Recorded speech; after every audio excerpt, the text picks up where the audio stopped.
जो नरेंद्र मोदी को मैंडेट मिला है वो सिर्फ और सिर्फ मुसलमानों की नफरत पर हिंदुत्व की वजह से मिला है। I would like to say it is not Modi's in dock, but every single person who voted him despite his anti-Muslim voice.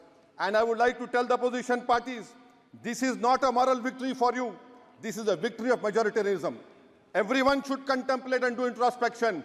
Why is it that the OBCs and the upper caste are getting their due representation?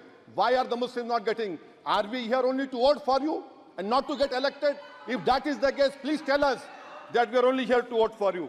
Sir, आज भारत के आधे नौजवान बेरोजगार हैं और रोजगार की तालाश, बेरोजगारी का आलम यह है सर कि मोदी सरकार के 5 साल में 75 लाख एस्पिरेंट्स की जिंदगी बर्बाद हो गई, 6 पेपर लीक हुआ। बेरोजगारी का आलम यह है सर कि रशिया जा रहे हैं, वहां जाकर अपनी जानों को दे रहे हैं।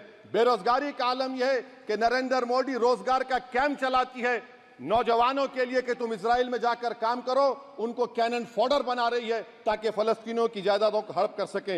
ये भी कंक्लूड करें। अरे सर मेरा टाइम है। कहाँ टाइम है सर? आप ये टाइम ले लिए मेरा। सर मैं 2 मिनट दीजिए। ये विश्वगुरु की पॉलिसी है। इजराइल को 27 टन हथियार जा रहा है। 9 मिलियन भारत के लोग गल्फ में काम करते हैं, क्या असर पड़ेगा? 47,000 इजरायली फलस्तीनी मार चुके हैं।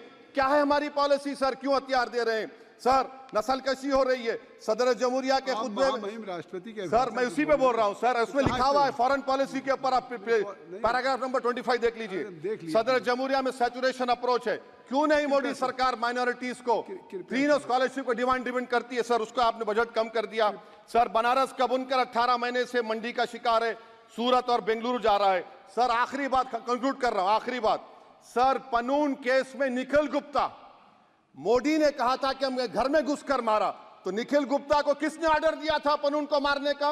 अगर नहीं दिया तो उसको बचाइए, और अगर दिया नहीं तो फिर उस पर पीएमएलए क्यों नहीं लगाते? और सर समाप्त करो, कमेटी बनाइए।